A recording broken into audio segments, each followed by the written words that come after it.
Assalamualaikum warahmatullahi wabarakatuh. Kita masih di statistika data berkelompok. Kali ini setelah sebelumnya kalian mempelajari tentang ukuran pemusatan data. Masih ingat ya? Ukuran pemusatan data itu ada min, modus, dan median.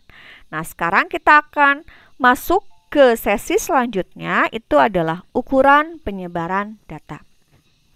Nah, ukuran penyebaran data dalam Ensiklopedia Britannica bahwa ukuran penyebaran data adalah ukuran yang menunjukkan seberapa jauh data tersebar dari rata-rata. Jadi kalau ukuran pemusatan itu dia terpusat nggak sih? Modus, median, minnya berada di lingkungan yang sama tidak? Nah, kalau sekarang seberapa besar dia datanya mencar gitu ya, menyebar. Nah, istilah-istilah yang digunakan di ukuran penyebaran data ada jangkauan. Jangkauan itu adalah selisih dari data yang terbesar dan terkecil. Sehingga kita tahu apakah datanya sempit atau datanya lebar gitu ya. Lalu yang kedua, ada simpangan rata-rata. Simpangan rata-rata ini adalah simpangan untuk nilai observasi terhadap rata-rata. Kemudian ada simpangan baku, nilai ukuran penyebaran data yang secara umum dan paling banyak digunakan. Jadi nanti kita akan lihat kecenderungannya di mana. Nah, ada kuartil, desil, dan persentil. Nah, untuk kuartil, desil, dan persentil ini rumus atau posisinya kita bisa menggunakan analog dari median. Median itu kan nilai tengah. Nah, nilai tengah itu berarti dia membagi data 2 sama besar. Nah, sedangkan kuartil dia membagi posisi data 4 sama besar. Jadi si kuartil ini ada kuartil 1, kuartil 2, kuartil 3, dan kuartil 4. Nah, biasanya yang ditanyakan adalah Q1, Q2, Q3. Q1 itu dia membagi data 25% atau seperempat.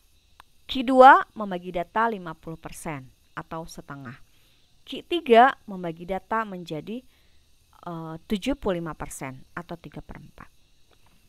Sedangkan desil dia membagi data menjadi 10 sama besar. 10 sama besar itu bagaimana? Iya, jadi kalau kuartil ada 4, kalau desil ada 10. Jadi dia nanti kalau dicari D1, D2, D3, D4, D5 sampai dengan D10. Ya tergantung yang buat soal mau D berapa gitu. Lalu ada juga pencacahan yang lebih kecil, namanya persentil. Sini dia membagi data menjadi 100 sama besar. Jadi misalkan kalau P5 artinya adalah data yang 5%. Berarti 5 dari 100 data yang ada. Sehingga nanti kalau kita mau menyelesaikan soal tentang kuartil, desil, dan persentil, kita bisa mengadopsi dari rumus median. Nih ya.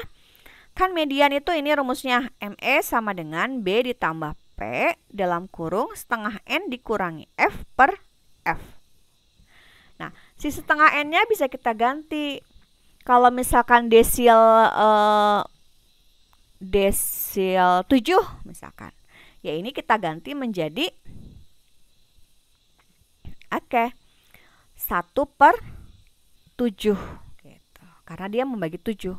Kalau misalkan persentil 5, berarti kita ganti menjadi kalau desil berarti 7/10 karena 7 dari 10 bagian. Kalau persentil 5 berarti datanya diganti menjadi 5/100. Jadi untuk kuartil, desil, dan persentil jangan khawatir, ketika kalian sudah hafal atau sudah memahami rumus median, kita bisa manipulasi si rumus median ini menjadi rumus kuartil 1, kuartil 2, kuartil 3, desil 5, desil 7, kemudian persentil 28 ya. Jadi bisa kita gunakan rumus ini dimanipulasi untuk mencari kuartil, desil, dan persentil. Oke. Sedangkan untuk rumus-rumus lainnya nanti kita akan tampilkan. Nah, kalian juga boleh catat. Nah, ini hasil dari menganalogikan rumus median. Nah, bahwa kuartil itu berarti 1/4 dikali N. Kalau kuartil yang kedua berarti 2/4 dikali N. Kuartil yang ketiga 3/4 dikali N. Nah, bentuk-bentuk lainnya sama kan? Ada B, ada F besar atau frekuensi kumulatif, ada F kecil, ada P. Jadi sama aja.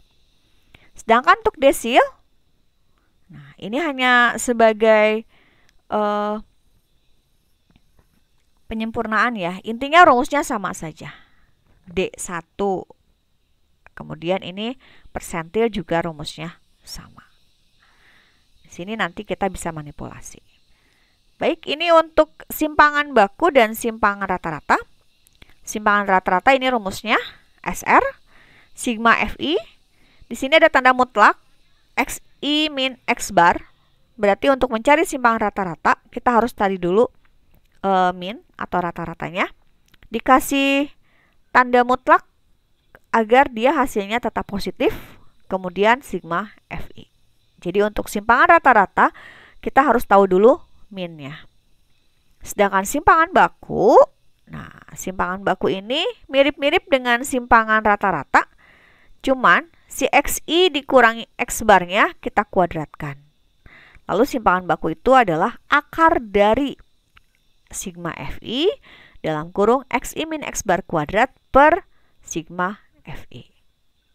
Ya, kita pelan-pelan aja, nanti kita mulai dari soal-soal seperti halnya kalian menyelesaikan soal untuk data berkelompok yang ukuran pemusatan.